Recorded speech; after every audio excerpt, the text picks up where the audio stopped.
Okay, today I am working on fractured flowers. I really like these designs that make your eyes go woo woo.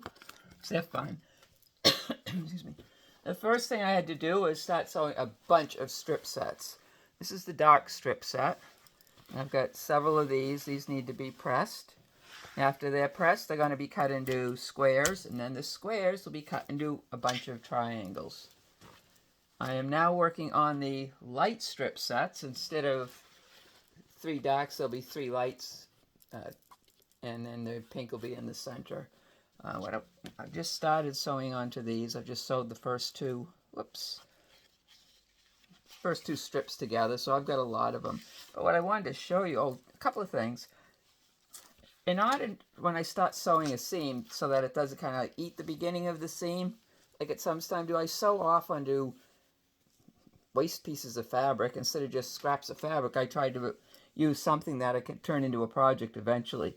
Right now, I have a bunch of these teeny tiny little white on white triangles I was given.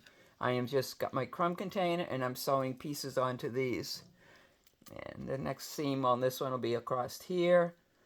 And eventually it'll be, and I'll trim them and make them. So I've got a bunch of those. And I wanted to show you my blade saver. When you string all your pieces together and they're connected all together, you can either get your scissors and carefully snip, but I don't like the snip. This here works so much better. It's got a used rotary blade in it, and all you have to do is press the seam right on the blade. Go to the next one, and it's a lock. Usually I just keep it by the sewing machine. I do this on the sewing machine, but I just brought it in so you could see how awesome this thing is.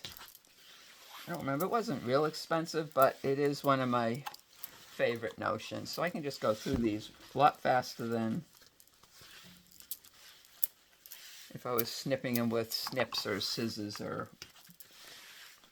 whatever it used to be that I would do.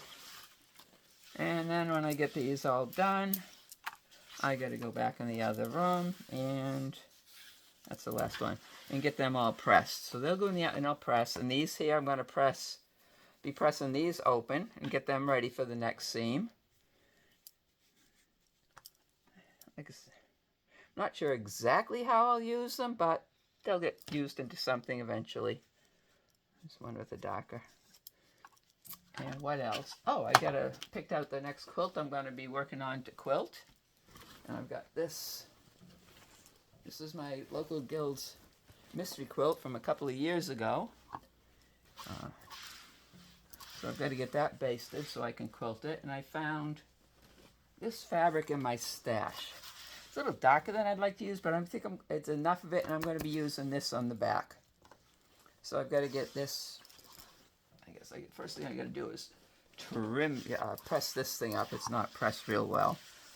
Press that, and then get that layered, and I'll be working on the quilting on that on my regular sewing machine. So that's what I am doing right now. So I already got the binding cut for this. I just winded on old thread spools. So that's it for today. I'm just going to go take these to the sewing machine, the ironing board, then back to the sewing machine again. And this is really, if you haven't got one, it's really worth getting it. It comes out, you can turn it if your blade gets dull and stick it back in there again. And you can also replace the blade if you ever think it gets dull, but I haven't noticed that it's dull enough that I've wanted to put a new blade in it yet. And that's it for today.